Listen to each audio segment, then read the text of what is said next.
When you hear lose weight naturally, what do you think? Probably not calorie counting, weighing your food, reading nutrition labels, checking a list of healthy or unhealthy foods on the side, right? You probably think along the lines of eating intuitively, where you're listening to your own body's hunger signals and knowing when to stop eating or when to start eating, and just knowing what to eat right. This kind of intuitive eating has taken the coaching community by storm. Most love it in theory, but find it really hard to do in practice. For those who have spent a lot of their lives eating by emotion or eating by food rules, how do you even start eating intuitively? By the end of this video, you will have 4 solid strategies to get started on eating intuitively. Don't think of these as rules, but rather training wheels that will make the transition from wherever you're at to intuitive eating 10 times faster. Hi, this is Richa from Coach Viva. Let's go. The first guideline is eat when you are hungry. Easier said than done. I get it. So here are some tests to try. First, learn to even just distinguish and recognize the difference between stomach hungry and mouth hungry. Stomach hunger feels like a physical discomfort in your abdomen. It can be painful, or you can just feel like kind of like a tightening or like a hollow feeling. And, if you feel a rumble in your stomach, that's definitely stomach hunger. Generally, it's a sensation, a physical sensation that you can point to. It comes on slowly, though there might be waves of it, but it always comes back after each wave. And you want to eat anything, basically, even bland foods like chicken breast. A craving, on the other hand, can't really be pinpointed. You feel the need to want to eat something. It's almost like an urge. It's like an itch that you want to scratch.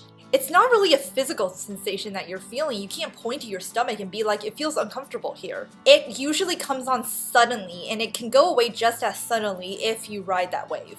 And you generally want to eat a specific type of food. You probably don't want chicken breast. We talk more in depth on how to distinguish between hunger and craving and what to do about a craving, and I'll link that video in our description below. However, in this case, we're talking about only physical hunger. Another test to ask yourself, am I actually hungry, is to ask yourself, am I hungry enough to eat chicken breast and broccoli right now? Or if you absolutely love chicken breast and broccoli, pick another food that you're just okay with. Now, if the answer is yes, then that means you're hungry. Now, if all you want to do is maintain your weight, then as soon as you realize that you are physically feeling hungry, then go ahead and eat your meal.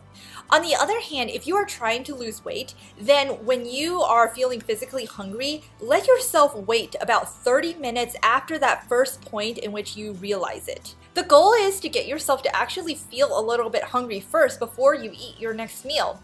If you're not used to this, then it's actually even better for you to try, because it also helps you get comfortable with the feeling of hunger so that you learn to really be comfortable and recognize it more when it arises in the future.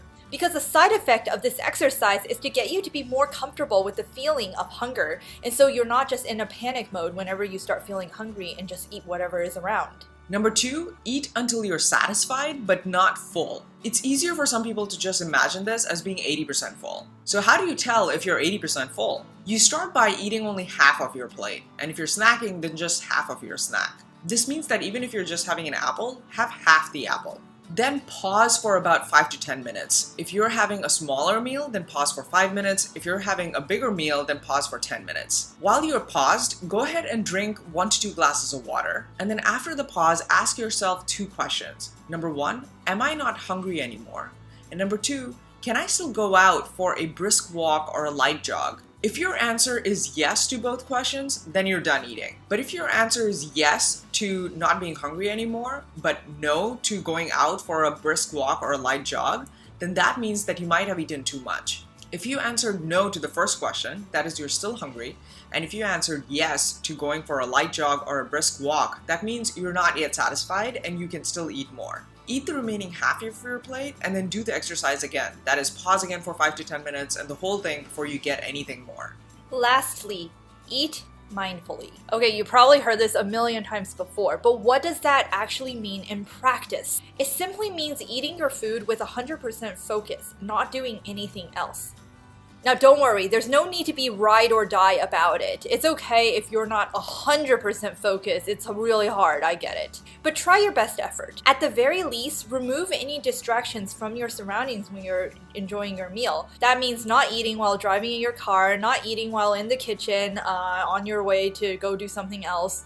At the very least, remove any distractions from your eating area, and this includes phone.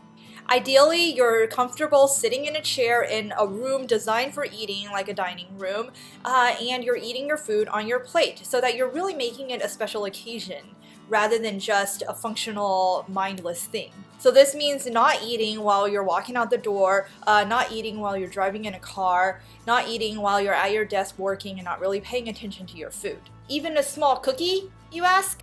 Especially that small cookie. The more you eat for pleasure rather than for nourishment, the more important it is to be extremely mindful about it. When you focus on how it tastes and how it smells and how it feels, you really get to savor every last bite. And our clients who practice this kind of eating tell us that they actually feel more satisfied with one cookie than with the 5 that they used to have. Now, the only exception is if you're eating at social gatherings and you're with a group of people. Food is a very social thing as well.